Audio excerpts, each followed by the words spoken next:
সুপ্রিয় দর্শক, আসসালামু আলাইকুম। ঝিনাইদহে কালেক্টরেট মসজিদের সামনে এনসিপি নেতা নাসির উদ্দিন পাটোয়ারির উপর যখন ডিম নিক্ষেপ করা হয়, এরপর সেখানে হাতাহাতি, ধাওয়া পাল্টা ধাওয়া, একটা সংঘর্ষের মতো পরিস্থিতি তৈরি হয়। সেই ঘটনার মধ্যে কেউ একজন কোমর থেকে কিছু একটা বের করছিলেন। এরপর পাশে থাকা একজন পাঞ্জাবি পরা যুবক এসে তাকে নিবৃত করছিলেন বা সেটা বের না করার জন্য বলছিলেন, এরকম দেখা গেল। ভিডিও দৃশ্যে আমরা যা দেখলাম এরকমই দেখা গেল। এরপর থেকেই অনেকে স্ট্যাটাস দিলেন, অনেকেই বলা শুরু করলেন এরা ছাত্র দলের নেতাকর্মী এবং যেটা বের করছিলেন সেটা মূলত পিস্তল, আগ্নেয়াস্ত্র। মূলত নাসির উদ্দিন পাটোয়ারিকে হত্যা করার জন্য ছাত্র দলের নেতারা এটি নিয়ে গেছেন। অনেক এনসিপির শীর্ষ নেতা এটা নিয়ে স্ট্যাটাস দিয়েছেন। আমি অনেকেই দেখেছি যাদের স্ক্রিনশট, যাদের স্ট্যাটাস ভাইরাল হয়েছে, এখন অনেকগুলোই ডিলিট করে দেওয়া হয়েছে।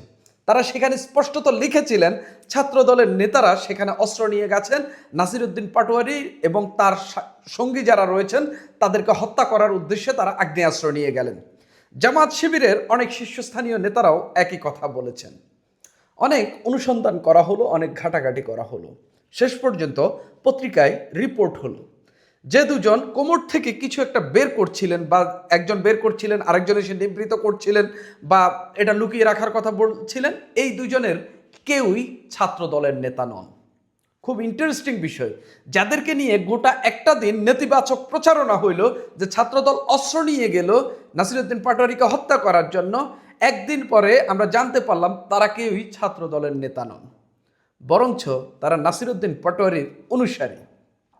এখন প্রশ্ন হইল কোমরে যেটা ছিল সেটা কি অস্ত্র কিনা? আমি এসব সব কিছুরই উত্তর দিব। পাশাপাশি এনসিপির আরেক নেতা আসিফ মাহমুদ সজীব ভুঁইয়া, তার একটা বক্তব্যেরও আমি জবাব দেব এবং জবাব দেওয়া উচিত বলে আমি মনে করি। নাসির উদ্দিন পাটোয়ারির ওই ঘটনা, সেখানে যারা কোমর থেকে কিছু একটা বের করছিলেন সেটা মূলত পিস্তল নয়, সেটা চাইনিজ লাঠি। আপনারা যারা এগুলোর সঙ্গে যুক্ত আছেন অনেকে এটা চেনেন। এটা ইলেকট্রিক শক দেওয়া যায় কিনা আমি জানি না, তবে এটাকে আত্মরক্ষার লাঠি বলা হয়। কোনো লাঠি দিয়ে আত্মরক্ষা হয় কিনা, সাপ ছাড়া আর কোনো কিছু থেকে বাঁচা যায় কিনা এটা আমি জানি না।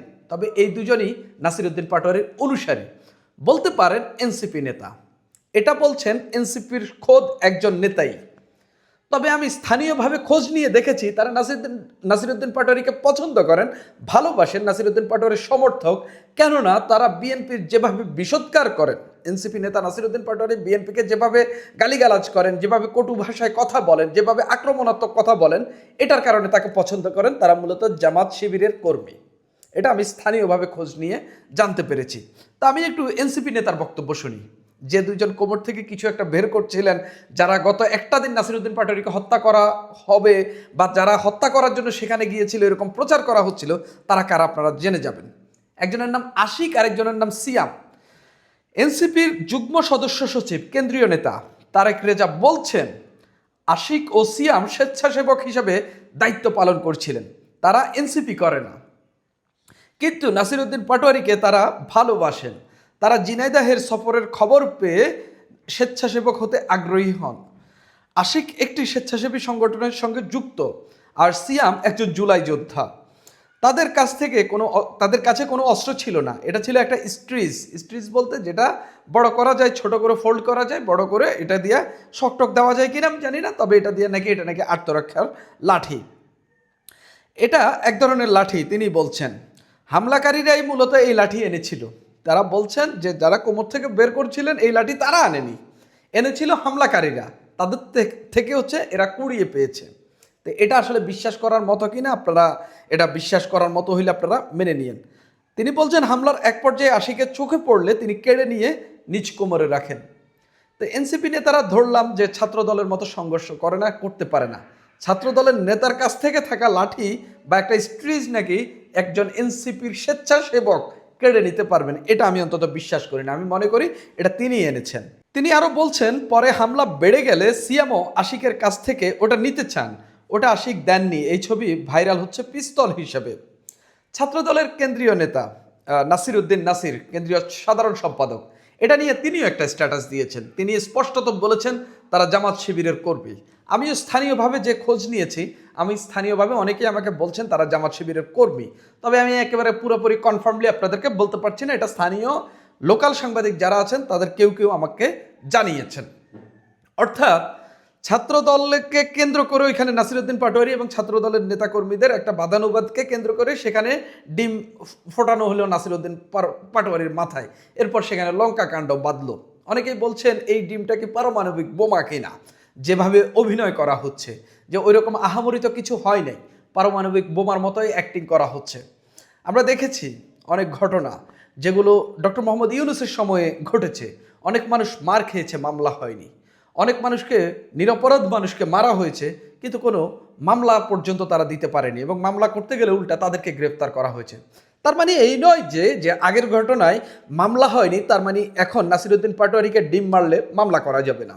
আমরা দেখেছি আগে আদালতে ওইখানে সেখানে কিভাবে আওয়ামী লীগের ফ্যাসিস্ট বলে বা আওয়ামী লীগের দোসর বলে কিভাবে ডিম ছুঁড়ে মারা হয়েছিল, কোনো মামলা নেওয়া হয়নি, এবং মামলা করতে গেলে তাদেরকে গ্রেফতার করা হয়েছে। এখন ডিম মারার জন্য মামলা হইল, খুবই ভালো কথা, দেশে আইনের শাসন বাস্তবায়ন হচ্ছে। নাসিরউদ্দিন পাটোয়ারি সেখানে দাঁড়িয়ে বললেন আইনমন্ত্রী মূলত মাফিয়া, তার তার লোকেরাই তাকে সেখানে হামলা চালিয়েছেন। তিনি উত্তরবঙ্গে গেলেন, উত্তরবঙ্গের অন্যতম একজন নেতা আসাদুল হাবিব দুলু। উত্তরবঙ্গের যারা লোকজন আছেন তারা অনেকেই আসাদুল হাবিব দুলুকে নিয়ে এখনো স্বপ্ন দেখেন।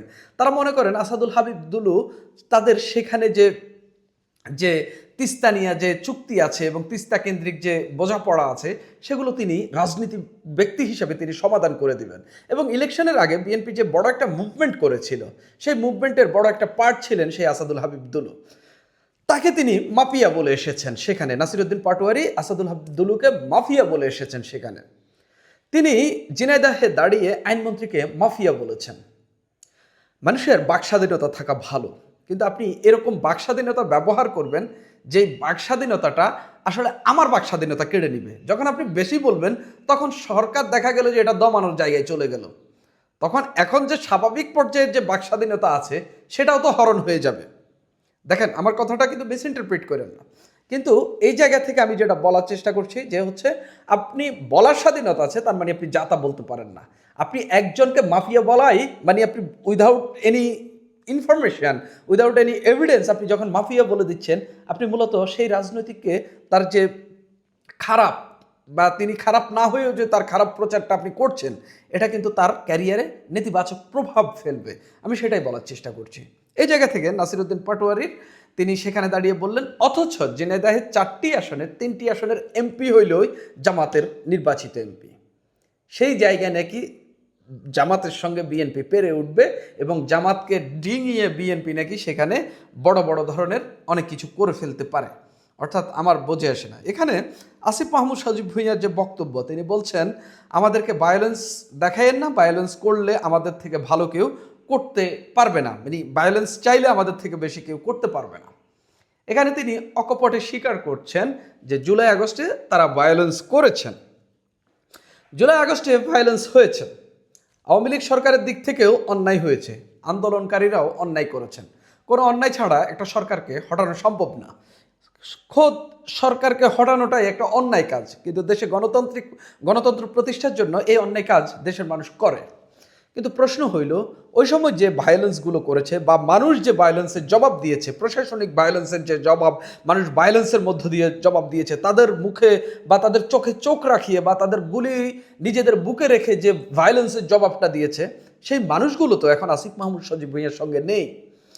বিএনপি সেই ভায়োলেন্সে ছিল, সেই ভায়োলেন্সের তারা নির্যাতিত হয়েছে এবং ভায়োলেন্স তারা নিজেও করেছে। বিএনপির নেতাকর্মীরা নিঃসন্দেহে জুলাই আগস্টে অনেক জায়গায় অগ্নিসংযোগ করেছেন, এনসিপির এখন যারা নেতা তারাও অনেকে করেছেন এবং তাদেরকে অনেক কিছু প্রতিহত করতে হয়েছে। অর্থাৎ ভায়োলেন্স উভয় পক্ষকে করতে হয়েছে, কিন্তু যে শ্রমিক শ্রেণী, যে হকার শ্রেণী কিংবা হচ্ছে যে কৃষক শ্রেণী যে ভায়োলেন্স করেছেন, সেই কৃষক, সেই শ্রমিক, সেই হকার, সেই নিম্ন আয়ের মানুষ, সেই গার্মেন্টস কর্মীরা এখন কি আর আপনাদের সঙ্গে আছে? সেই বিএনপি এখন কি আর আপনাদের সঙ্গে আছে? ভায়োলেন্স করলে আপনি বিএনপির একটা উইংয়ের সঙ্গে পেরে উঠবেন না, এটা হচ্ছে চরম সত্য কথা। বিএনপি আপনাদেরকে ছাড় দিচ্ছে বিদায় আপনারা এখনো ভালোভাবে রাজনীতি করতে পারছেন। আমি এটা এজন্য বলছি, কাউকে কখনো ভায়োলেন্সের হুমকি দেওয়া উচিত না। এবং ওই নাসিরউদ্দিন পাটোয়ারির উপর যে হামলা হয়েছে আমি সেটাও সমর্থন করিনি, এটা খুবই জঘন্য এবং নেক্কারজনক কাজ হয়েছে। পাশাপাশি নাসিরউদ্দিন পাটোয়ারিও দীর্ঘদিন ধরে এই হামলার চেষ্টা চালিয়ে যাচ্ছেন যাতে তার উপর এরকম হামলা হয়। নুরুল হক নূর যেভাবে মার খেয়ে খেয়ে এমপি হয়েছেন, মন্ত্রী হয়েছেন, তিনিও সেভাবে চাচ্ছেন এমপি মন্ত্রী হওয়ার। কিন্তু নূরের যে প্রেক্ষাপট, তারা একটা ফ্যাসিস্টের বিরুদ্ধে লড়াই করেছেন তিনি, আর তিনি একজন নির্বাচিত সরকারের বিরুদ্ধে কথা বলে নুরুল হক নূর হওয়ার চেষ্টা করছেন বা সেরকম রাজনীতিক হওয়ার চেষ্টা করছেন, যেটা খুবই অপপ্রয়াস বলেই আমার কাছে মনে হচ্ছে। এবং খুব ইন্টারেস্টিংলি ছাত্র দলের নেতারা গুলি নিয়ে, পিস্তল নিয়ে সেখানে গিয়েছেন, নাসিরউদ্দিন পাটোয়ারিকে হত্যা করতে গেছেন, এরকম কথা বলা প্রচারের পর আমরা জানতে পারলাম তারা আসলে ছাত্র দলেরই কেউ না, তারা এনসিপির সমর্থক, জামাত শিবির কর্মী হিসাবে পরিচিত, নাসিরউদ্দিন পাটোয়ারির অনুসারী হিসাবে পরিচিত। সুপ্রিয় দর্শক, এখন এই পর্যন্তই।